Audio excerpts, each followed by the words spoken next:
Many people may tell you that they have money problems, and in some cases, that may very well be true. But I'd like to suggest to you that some money problems may instead be focus problems. People may spend too much time on things that barely matter and not enough time on the things that actually change your financial future. There are three decisions that changed my finances in a real and measurable way. So let's talk about them. I am so happy to have you here with me today. Let's get started.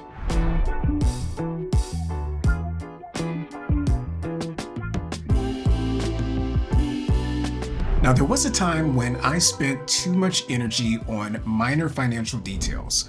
Should I move money for a slightly better interest rate? Should I refinance for a small rate difference? Should I cut every small expense possible? Now, let me be clear. For some people, small dollar changes are the only changes available right now, given your current financial situation. And those changes do matter. Cutting expenses, saving a little more, building better habits, that's going to be real progress.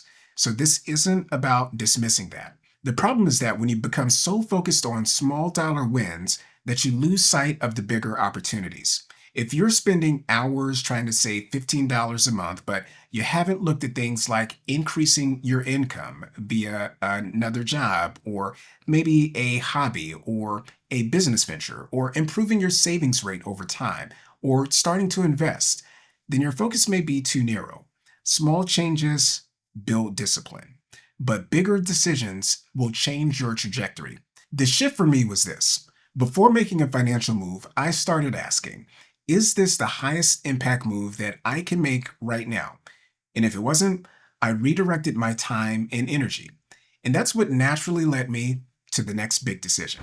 Once I stopped giving so much attention to minor optimizations, I had more clarity and more energy to focus on the financial decisions that truly matter. Now, here's what I mean by big stuff. I paid off high interest debt aggressively because many credit cards charge 18, 22, or even 29% interest. Now, if you're carrying a balance at 24%, for example, the lender is effectively earning 24% on your money. And very few investments can reliably outpace that.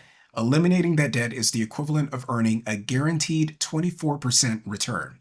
I also prioritize tax-advantaged accounts like my 401k, Roth IRA, and HSA because taxes are one of the largest expenses most people will ever have. And with traditional accounts like a 401k, tax deferral means that you don't pay taxes today, and that money stays invested and working for you instead of going to the IRS. Now, with accounts like a Roth IRA or an HSA, qualified withdrawals can be tax-free. And that means the growth itself isn't taxed. So over decades, that difference can translate into tens or even hundreds of thousands of dollars. I also focused on investing versus just saving. Saving in a high yield account is important, especially for emergency funds and short-term goals. And for many people, high yield savings can help you to keep pace with inflation so your purchasing power doesn't erode. But saving alone usually isn't what grows wealth.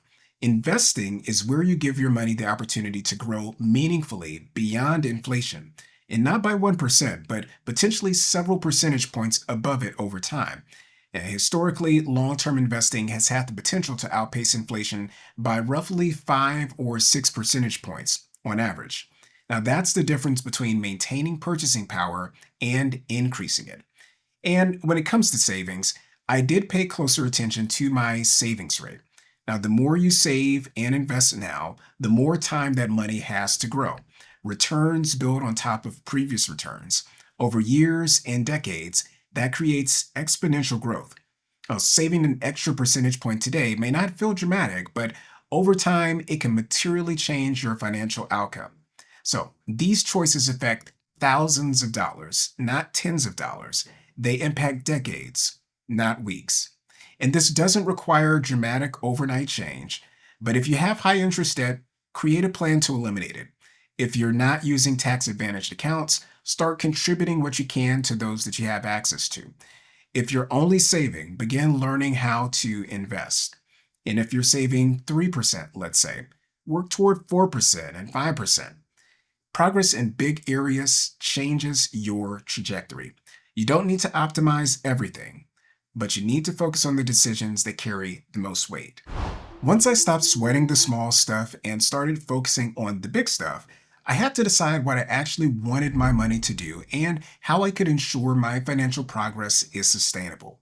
Now, for me personally, I have a strong love of music, technology, travel, and of course, my family.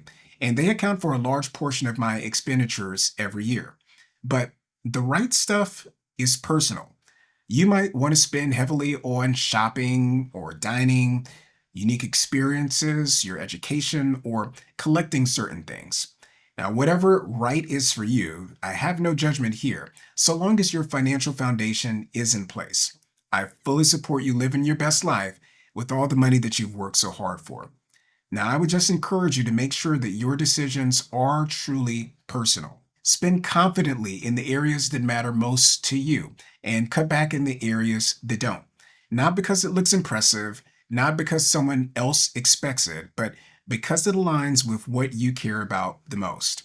Now, in terms of ensuring your progress is sustainable, choosing the right stuff also means choosing the right environment.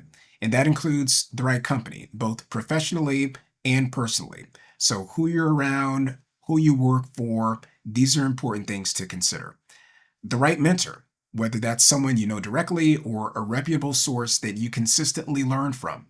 And the right accountability system, whether that's a spouse, a trusted friend, or even a tool you use regularly to track your progress. Because financial growth isn't just about numbers, it's about habits, influence, and consistency over time. Now, when your priorities are clear and your environment supports them, progress becomes much easier to maintain. And that's going to do it for today's video. Now, when I stopped focusing on minor details, started prioritizing decisions that have the greatest long-term financial impact, and aligned my money with what actually matters to me, my finances improved in a real and measurable way. Now, if you found this video helpful, please do give it a thumbs up, subscribe to the channel, and click that notification bell so that you don't miss out on the next one. And why don't you share this video with someone who needs to hear it, and let me know in the comments, what's the right stuff for you? I want to thank you so much for watching, and as always, I encourage you to dream big, to live well, and to do great things. And I look forward to seeing you in the next video.